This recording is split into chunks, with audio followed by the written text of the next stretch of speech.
What's up, guys? Today we are going to be changing the transmission fluid in the Saturn today. So as you can see, it's up on a jack stand, and if you're going to do this is what you're going to need. You're going to need a little over 2 quarts of GL3 transmission fluid. Now I know this is Polaris. You might be wondering why I'm using this fluid. So the Saturn Sky actually uses an AR5 manual transmission, which is the same one the manual for the Slingshot uses. Same exact transmission, same fluid, but the fluid, if you buy it from Polaris, is almost half the price if you buy it from GM. Now, they're both GL3, which is what the transmission calls for. These were, I believe, like $12 with shipping, 12 or so. So for all of these four, it was like $40 with tax.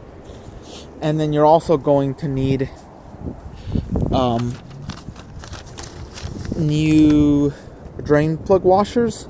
Now the GM ones, for whatever reason, are like $30 each for just a little washer like this. And I read up on the forum that a lot of people are using these Honda Acura transmission ones that are basically the same size. 2 of these shipped to my house, $3 with shipping. So 3 versus 30, a lot better deal. So $3 plus $40, we're not even $50 into this. And you will also need a extraction pump if you don't have one. Put the fluid in, something like this. Pick up the fluid and put it in. This was about $10. So if you don't have one, definitely get one. But that's it. That's all you're gonna need to change the fluid out, and obviously something to catch the fluid with. But it's basically it. So let's get started. Once you get under the car, you'll see that the transmission is being covered by this metal pan. So you just need to go ahead and get these, I believe, are 10 mil bolts to remove this, and then we'll go from there. So I'll remove them and see how many that was. So once you take this off, there should be 7 bolts that hold this on, and once all of them are off, you can take it off. So it's quite greasy, oily, because of an oil leak I had earlier, and it kind of went everywhere. If you're looking at the transmission, so that's the back side of the car. If you're looking at it right here, this is going to be the drain plug right there, and then that's the vent plug, and that's right beside the sensor, and that's where you're gonna fill it up from. So as you can see, that's why you need the extraction tool to get the liquid up in there. But yeah, mine's pretty gross from a oil change from a older video where I had a big oil leak. But let's get to it. There it goes.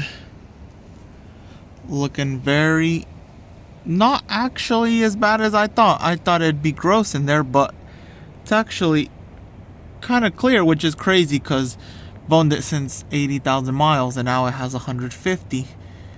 And the fluid's still pretty clear.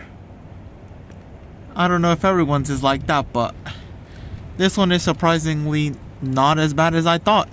Not like the rear diff fluid. That one was bad. But let's just wait for all of this to drain, and then we'll fill it up again.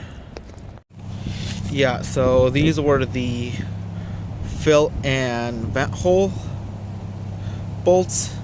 These were a 24 millimeter, and these are the washers. Came with it. These are the new ones.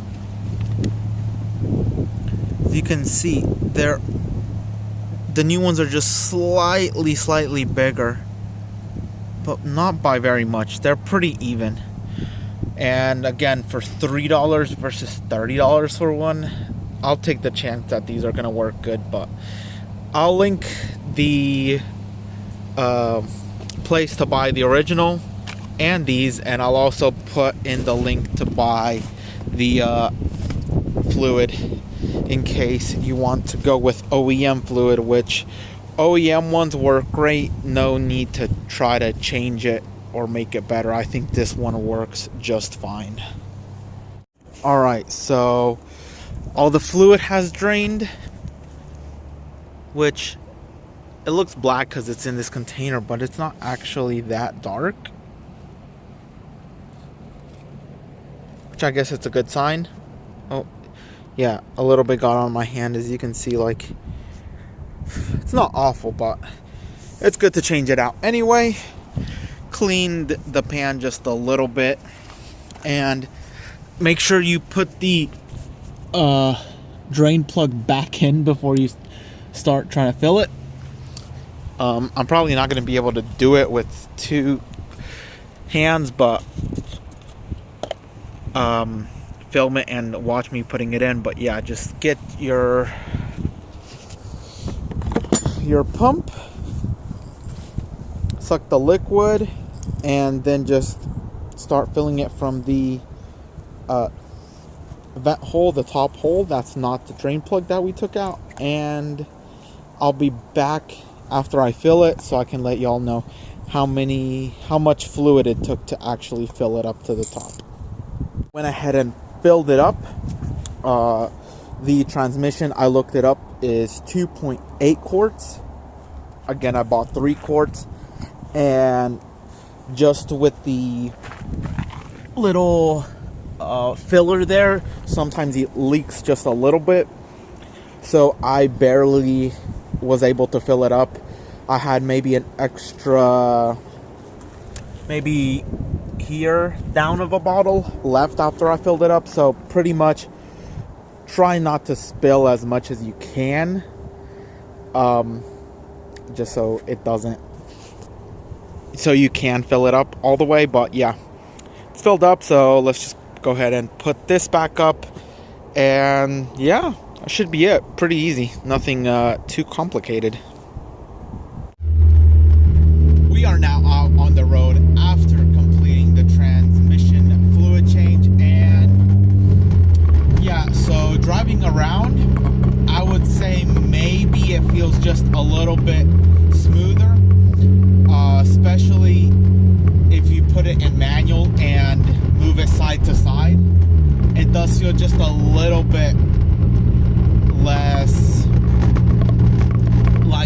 friction inside of it. Could just be me, but the biggest difference I noticed was when it's really cold, like today, where it's in the low 30s. When you really just started up, putting it into first and doing that first to second gear change, it feels really kind of clunky and hard to move. But now that it has fresh fluid, it does seem that it's a lot easier to put into first and do that first to second change. It is noticeably smoother then. But besides that, just driving it around, it feels great. It doesn't feel that much different because, again, the transmission fluid wasn't like so bad that it needed it, but it is a good peace of mind to went ahead and do it. So yeah, definitely do it if you drive it in cold weather, especially because it will make that cold gear shift less terrible.